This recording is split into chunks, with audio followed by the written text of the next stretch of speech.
தெய்வம் நீ என்று உணர் யூடியூப் சேனல் உங்களை அன்புடன் வரவேற்கிறது.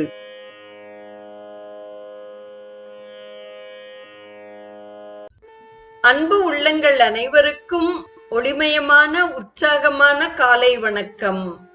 செங்கதிர் தேவன் சிறந்த ஒளியினை தேர்கின்றோம், அவன் எங்கள் அறிவினை தூண்டி நடத்துக என்ற ஆதவ பிரார்த்தனையுடன் இன்றைய நிகழ்வு உதயமாகிறது. இன்றைய ஸ்ரீ சௌரம் நிகழ்வில் சுந்தரகாண்டத்தில் ஆஞ்சநேயர் வாலில் இட்ட தீ பகுதி 1 குறித்து நாம் சிந்திக்க இருக்கிறோம். அரக்க கூட்டத்தினரின் மத்தியில் தர்மத்துக்கு துணை நிற்பவன் தர்மாத்மா என புகழப்படும் விபீஷணனாகத்தான் இருக்க வேண்டும் என்று அவன் அமர்ந்திருந்த பக்கம் திரும்பினார் ஆஞ்சநேயர். தன்னுடைய கட்டளையை தடுத்து நிறுத்தியவன் யாரென குரல் வந்த திக்கிலே திரும்பினான் ராவணன். விபீஷணன் கம்பீரமாக எழுந்து நின்றான். அண்ணா, அவசரப்படலாகாது. சிற்சில விஷயங்களை நம் கருத்தில் வைத்துக்கொண்டே காரியங்களை செயல்படுத்த ஆரம்பிக்க வேண்டும் என்றான். விபீஷணா, நம் குமாரனை கொன்ற இந்த குரங்கை கொல்வதில் என்ன ஆக்ஷேபனை சொல்கிறாய் என்று கேட்டான் ராவணன். அண்ணா, இவனோ தூதனாக அனுப்பப்பட்டு இங்கு வந்திருக்கிறான். தூதனாக வந்தவனை கொல்லக்கூடாதென்று சாஸ்திரங்கள் உரைக்கின்றன. இவனுக்கும் நமக்கும் பகை கிடையாதே. இவனை அனுப்பியவர்களென்றோ பகைவர்கள் என்றான் விபீஷணன். தூதனாக வந்தவன் செய்யும் காரியங்களையா இந்த குரங்கு செய்தது?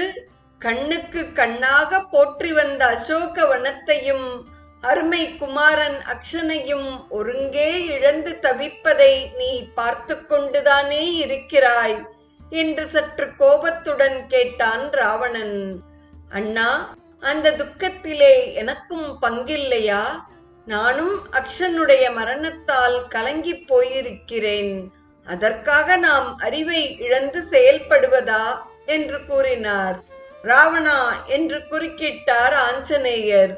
உன்னால் அனுப்பப்பட்ட வீரர்கள் என்னை யார் என்று விசாரிக்கவோ, என்ன காரணமாக வந்திருக்கிறேன் என்று கேட்கவே இல்லை.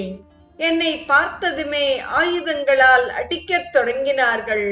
தற்காப்புக்கு அவர்களை நான் கொன்றதில் தவறென்ன இருக்கிறது என்றார் அவர். அண்ணா, இந்த தர்க்கம் இப்போது தேவையில்லை. நாம் விஷயத்திற்கு வருவோம். உங்களுடைய அந்தஸ்து என்ன? கேவலம் தூதுவனாக வந்தவனை கொல்வதால் உங்கள் பெருமை கூடி போய்விடுமா என்ன? இவனை கொல்வதாகவே வைத்துக் கொள்வோம். அதனால் என்ன பயன் விளைந்துவிடப் போகிறது?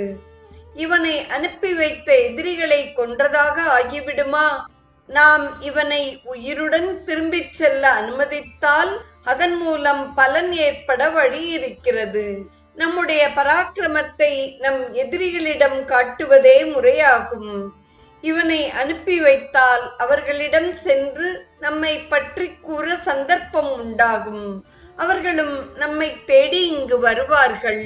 நம் கோபத்தை அவர்களிடம் நன்கு காட்டலாம். இந்த வானரத்தை கண்டு பயந்து உயிர் பிழைக்க விரும்பி நான் இவ்வாறு சொல்வதாக எண்ண வேண்டாம். தங்களுடைய நலனில் அக்கறை கொண்டே தங்கள் தர்மத்துக்கு விரோதமான காரியத்தில் ஈடுபட வேண்டாம் என்று தெரிவித்துக் கொள்கிறேன் என்று சகோதரனுடைய மனத்தில் நன்கு பதியும் வகையில் எடுத்து கூறினான் விபீஷணன். ராவணன் ஒரு கணம் யோசித்தான். அந்த ஒரு கண நேரத்தில் அவன் மனத்தில் விபீஷணனுடைய பேச்சு சிறு மாற்றத்தை தோற்றுவித்தது. அவன் சொல்லுவது போல் தூதனாக வந்திருக்கும் இந்த அல்ப குரங்கை கொல்வதால் பெருமை கூடிவிடப் போவதில்லை. மாறாக அதை கேட்பவர்கள் சிரிப்பார்கள் அன்றோ? விபீஷணா, உன் அபிப்பிராயம்தான் என்ன என்று கேட்டான். இப்போது அவன் முகத்தில் கடுமை சிறிது குறைந்திருந்தது.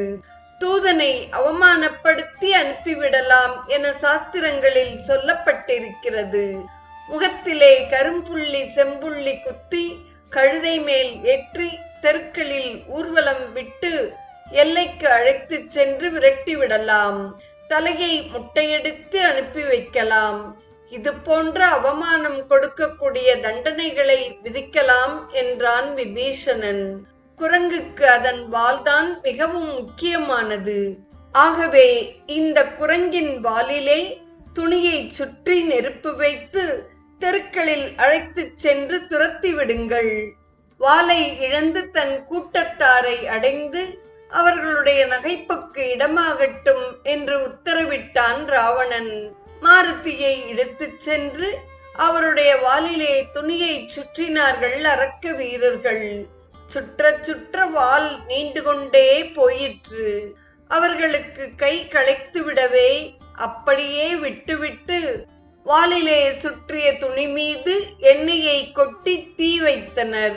அரக்க வீரர்களுடைய உற்சாகம் அளவுக்கு மீறிட்டது. வாளிலே நெருப்புடன் மாருதியை இழுத்து கொண்டு தெரு தெருவாக அழைத்துச் சென்றனர். குழந்தைகளும் பெண்டுகளும் அவரை கேலி செய்து சிரித்தனர்.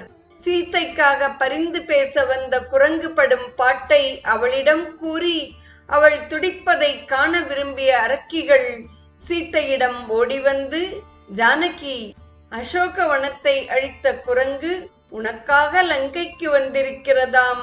அதற்கு என்ன தைரியம்? யாரோ சுக்ரீவனாம், அவனும் குரங்குதானாம். கிஷ்கிந்தையில் குரங்குகளுக்கெல்லாம் ராஜாவாம். உன்னை திரும்ப கொண்டு வந்து விட்டுவிடும்படி ராவணேஸ்வரனுக்கு செய்தி அனுப்பினானாம். அந்த செய்தியை கொண்டு தூதனாக வந்திருக்கிறதாம் இந்த குரங்கு. தூதனாக வந்ததால் விபீஷணன் காப்பாற்றினான். தூதனாக வந்தவர்களை கொல்லக்கூடாதென்ற ராஜநீதி பிரகாரம் அதை பிழைத்து போகுமாறு விட்டுவிட்டார்கள். ஆனால் வாளிலே துணியை சுற்றி நெருப்பு வைத்து ஊர் முழுக்க ஊர்வலமாக அழைத்து வருகிறார்கள். பாவம், அசோக வனத்திலே என்ன அட்டகாசம் செய்தது! முகத்தை பார்க்கவே பரிதாபமாக இருக்கிறது. வாளை பார்த்து பார்த்து பெருமூச்சு விடுகிறது என்று மகிழ்ச்சியோடு தெரிவித்துக் கொண்டார்கள். சீதையின் நெஞ்சிலே வேதனை உண்டாயிற்று. மாருதியின் உயிருக்கு ஆபத்தில்லை என்றாலும் இந்த கொடுமையை தாங்க வேண்டும். அவள் பொருட்டு வந்த உத்தமன் துன்பத்துக்கு உள்ளாவதா? மனத்திலே அக்னி தேவனை தியானித்தாள். தூயவனே, அந்நியனால் கவர்ந்து வரப்பட்டு அவனால் சிறை வைக்கப்பட்டிருந்தாலும் என் கற்பனைக்கு எவ்வித குந்தகமும் ஏற்படாது இருந்து வருகிறேன் என்பது உண்மையானால் ஆஞ்சநேயனுக்கு உம்மால் துன்பம் நேரக்கூடாது. அவனை தகிக்காமல் குளிர்ந்திருக்க வேண்டும்.